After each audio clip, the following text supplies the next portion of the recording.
rang subayam bkhoi hauro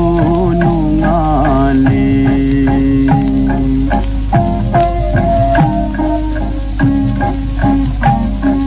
quang lan bao chelang le taro charoi te tu khong lang le taro ling ban da langol podun lao khalani du koi ram no ni lao thing kare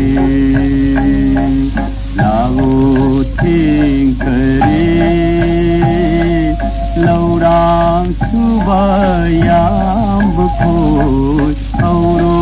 nungale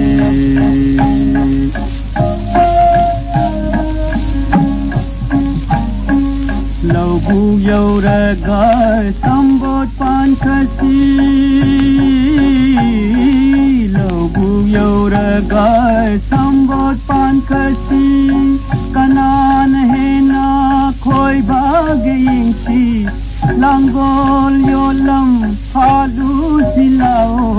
tempat silaru taru silao lau ting kare lau ting kare lâu rang subayam bkhoi hauro nungale